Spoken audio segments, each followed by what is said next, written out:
Paalala sa mga motorista at mga driver na dumadaan dyan sa Open Canal Road galing ng Arnaldo Highway papasok ng Open Canal.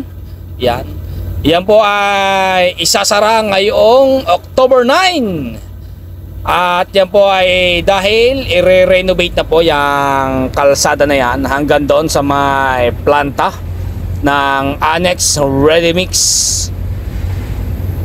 Concrete. Yan, hanggang dyan po ay i-renovate.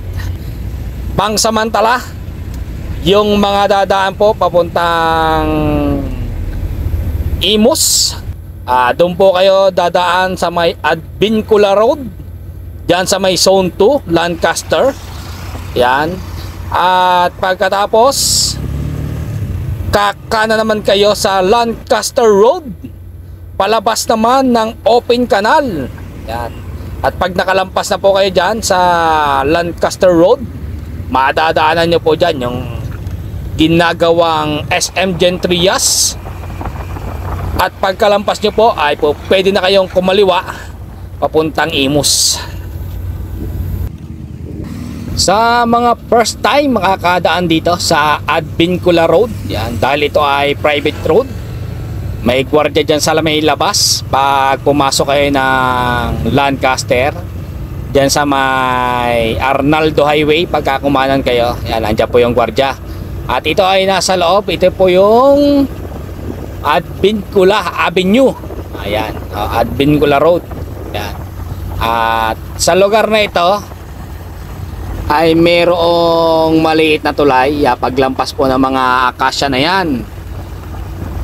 Ingat po tayo dito dahil yung mga mabibilis na mga motorsiklo, dahil kurbada, yan po ay medyo tumatalon yung sa may kurbada na yan.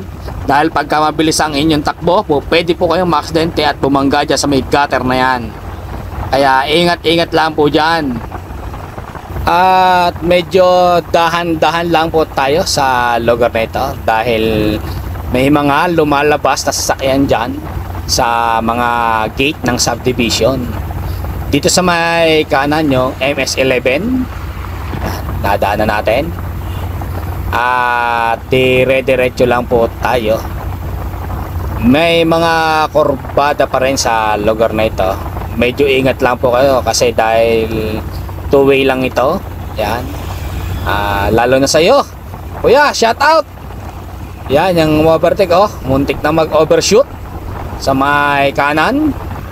Ayan. Lagi po kayong mag-ingat sa mga ganyan lugar. At kung kayo po ay dediretso, yan po ay palabas ng Lancaster doon sa may kantuhan ng Navarro. Yan. Dahil papunta tayo ng Imus, dahan-dahan lang po tayo dito. Kakanan po tayo sa may intersection. Yan. Makikita nyo yan. May intersection po dito. Medyo naka letter B po yan, yung intersection na yan. Yan, dito sa lugar na ito. Sa bandang unahan po dyan, may nakatayo na pong gwardiya sa gitna, yung kanilang bahay-bahay. At dito po, yan, nakakanan na tayo. Ito na po yung palabas ng Open Canal. At ito na po ang Lancaster Avenue o Lancaster Road. Itong kadiretsohan pong ito. Sa diretsong dang ito, wag po kayong masyado mabilis dahil meron po ditong mga sira yung kalsada. Sa lugar na ito may mga nabibigla dahil merong isang lugar dito na sira yung isang buo niyang gitna, kaya yung iba ay nasisiraan ng sasakyan dahil mataas yung lubak. Dahil first time nila dumaan dito, akala nila diretso yung kalsada, yung pala ay may sira. Kaya ingat po din po kayo dito, tingnan nyo mabuti yung kalsada kung walang malaking lubak. May malaking lubak po dyan sa lugar na yan, lalo na sa diretsong ito. Meron ako minsan nakikita dyan na sisira yung mga sasakyan nila, tumatabi. Yan.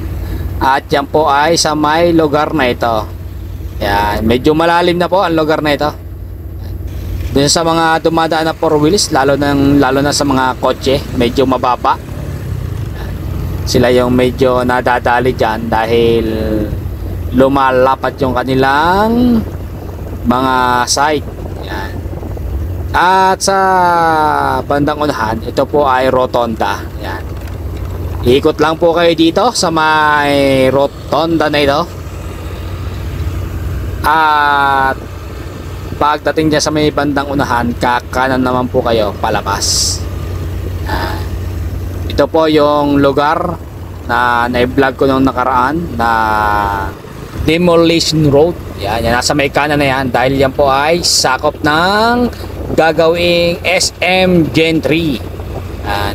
Nasa bandang kanan po yung SM Gen 3. Yan, yung may kulay blue na yan. At nasa kaliwa yung ginagawang isa pang kalsada palabas. Pero dahil hindi pa tapos yan, diretso lang tayo. Yung lugar po na ito ay two-way road lang, salubungan lang yan. Kaya ingat-ingat po tayo dahil baka sagad tayo naman dyan sa may kanan. Yan po ay sinira na po yung nasa may bandang kanan na yan. Yan. At sa lugar na ito, paglabas nyo po ay pwede na kayong kumaliwa papuntang Imos. Yan. At hanggang dito na lang po ang aking video.